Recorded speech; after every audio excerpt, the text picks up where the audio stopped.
Hello YouTube, TrinityTCG here, back at it again with another video. I've been very behind, life has been very busy. I can't always be consistent with my deck profiles to this channel. It's not that popular of a channel anyway, but thank you for the viewers I do have. I hope these decks are very helpful and you guys have fun playtesting them. But today's video is something different.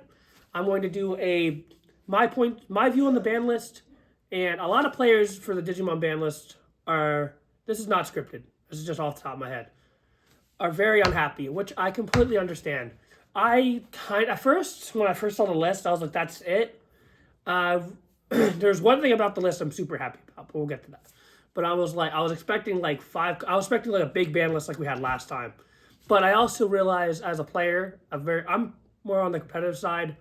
I test extensively. I'm very invested in this game. I go to locals. I've gone to 2-store regionals. I did decent. I got 7th place, 5th place, and then like 17th place. 264-mans, 132. Did pretty well. I went X1 and X2. one of the decks I lost to got hit, which I'm happy about. But anyway, my view on the ban list. We'll start with Hoodie. This is not what I expected for Hoodie at all. I did not expect Shakamon to get hit. At first glance, I'm like, this does nothing because they're just going to pivot to Pyodramon.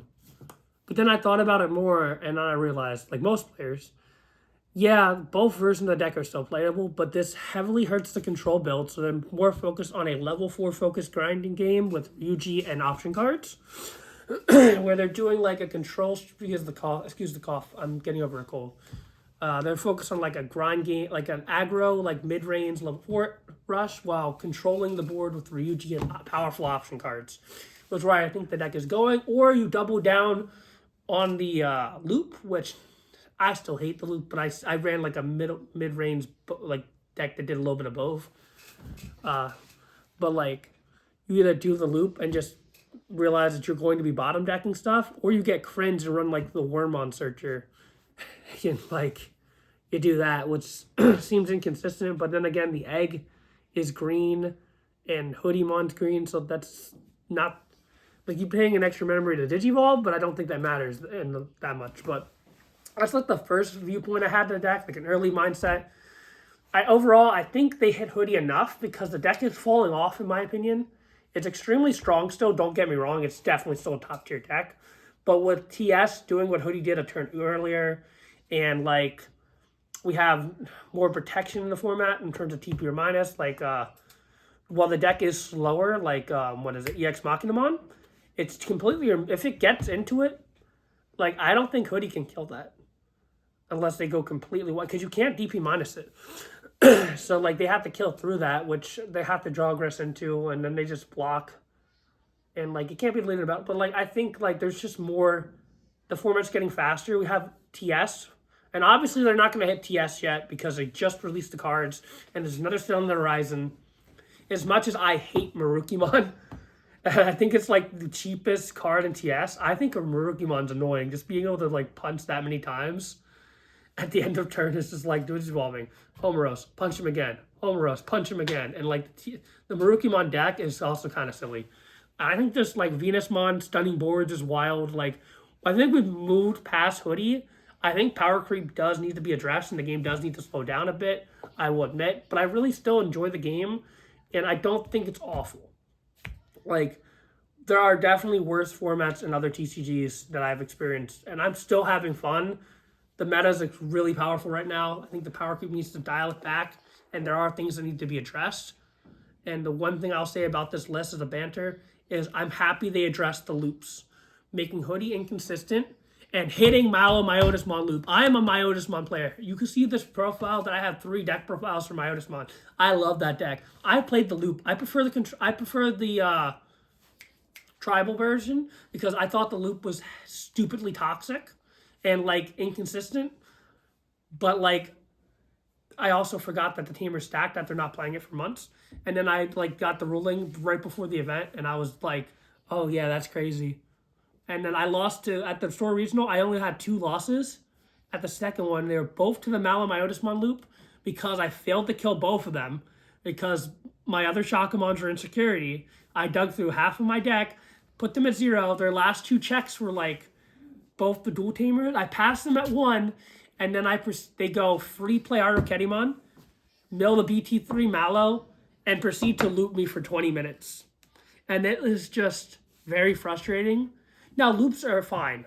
They're not fine, but like some loops are okay, like Hoodie, because they're just going to kill you. It's fast, and you go into game 2. That's the only reason I'll justify that loop.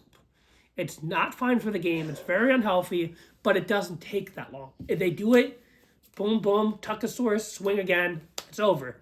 The Mallow loop is like 20 steps. It's a whole Yu-Gi-Oh! YouTube combo, and it burns the clock while you're waiting for your opponent to like mess up. And I like the one game I just scooped it up, and we went to game 3 because like it takes too long, and we had like 10 minutes left in the round, and he was nowhere near even trashing the second security because he was still going for all the sequences. And like, it's just frustrating, which I'm happy they addressed. It just feels like an oversight because it was such an early on card, and players saw it, took advantage. To me, I just think it was an oversight. It was also just a really powerful card. To the players out there who think Mallow Myotismon didn't need hit, respectfully, you're wrong.